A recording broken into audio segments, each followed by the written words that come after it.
The reason I accepted to be the last speaker is because I want to give you homework.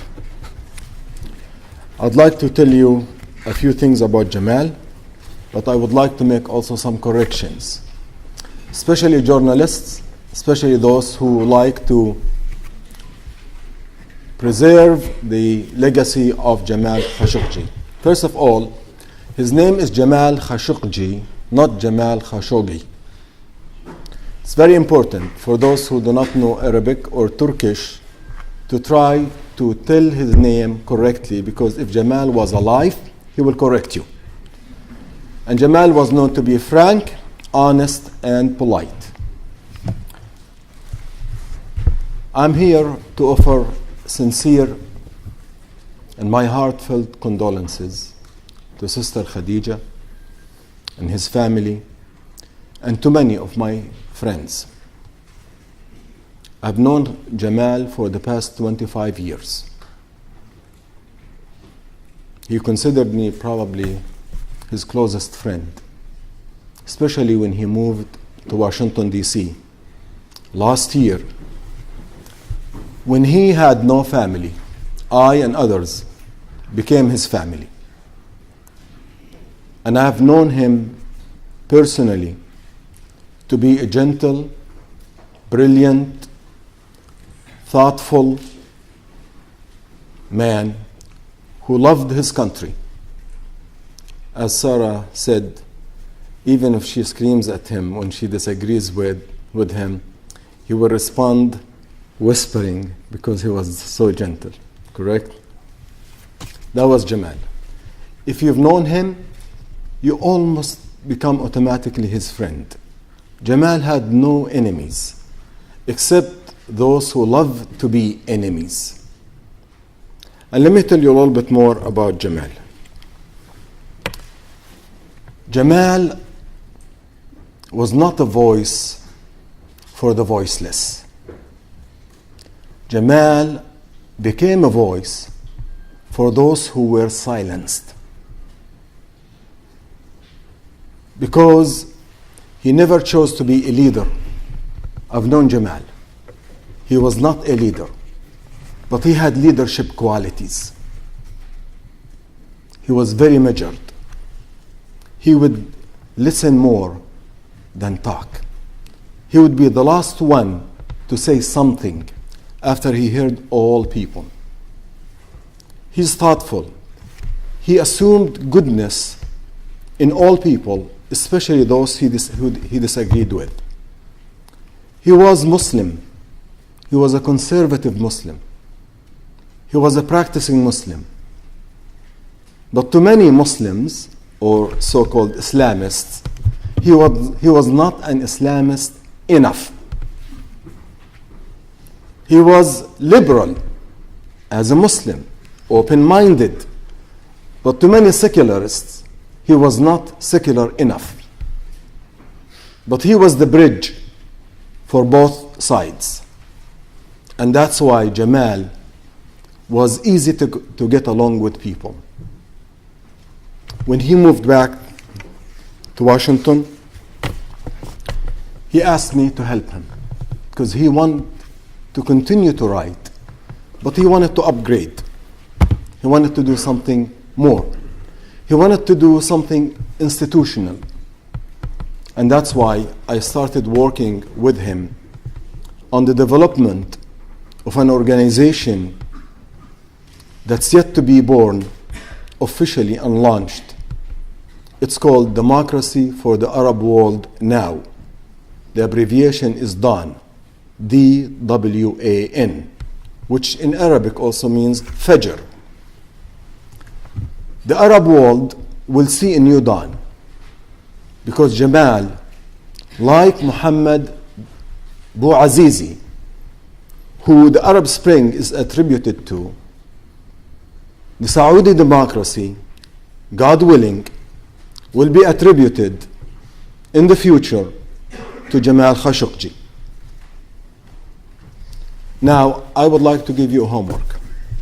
Moving forward,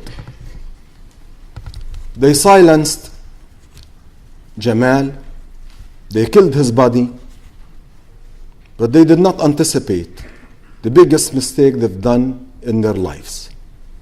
They have amplified his voice. I landed to Heathrow a few hours ago. I took an Uber.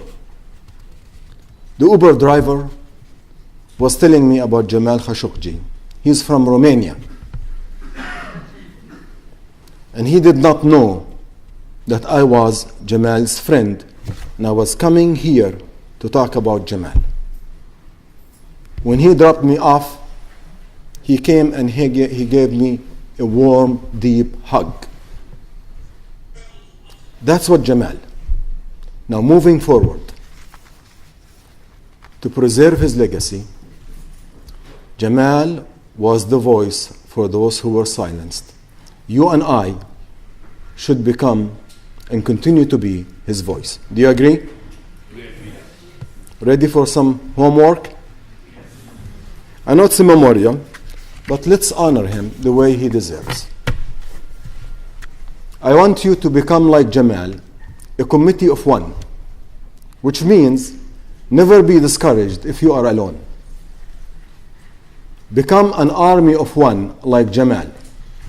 Believe in yourself even if your friends are discouraged. And do something. When you see something, not say something, do something.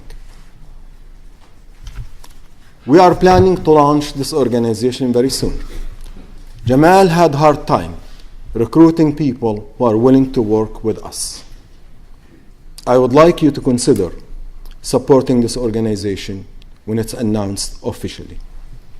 Number 2, Jamal's name should be attributed to a major change in the way we look at journalism and freedoms.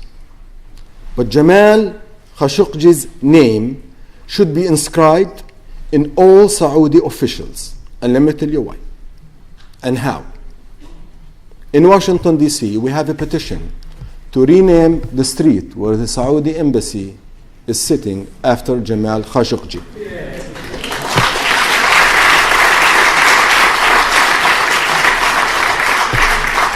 We're going to petition the city of Washington, D.C. to name the roundabout in front of the Saudi embassy after Jamal Khashoggi's name.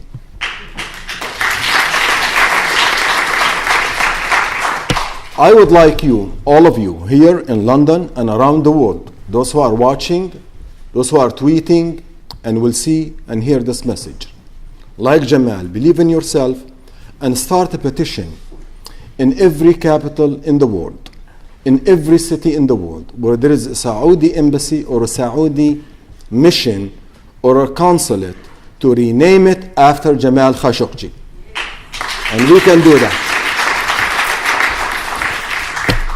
Work with your parliaments and legislative bodies to issue legislation that will become into law to protect the press and journalists that will carry the name of Jamal Khashoggi, and push for it. You don't have to be a journalist to do that. You just have to be a dignified human being who is going to honor the legacy of Jamal Khashoggi. Number 3, institutions who believe in good work and would like to honor Jamal Khashoggi start giving scholarship of journalism that's named after Jamal Khashoggi. Honor his name. Let the future continue to carry his legacy. We're going to issue the first report, the Democracy Index in the Arab world, and that was Jamal Khashoggi's dream. It will become true with your help and your support. So with that, I would like you to know that Jamal Khashoggi would be happy to see that the world is good and continue to be good. And the Saudi officials will be held accountable. Whenever we see that this issue is dying, revive it. Some of his friends, before I came to the event, they were concerned that the story of Jamal Khashoggi will die out because of the elections and because of other issues. I say, Let's keep his story alive. Let's honor everything that he stood for and live by his example, because he believed in himself, and you should believe in yourself. God bless you, and God bless his soul. Thank you.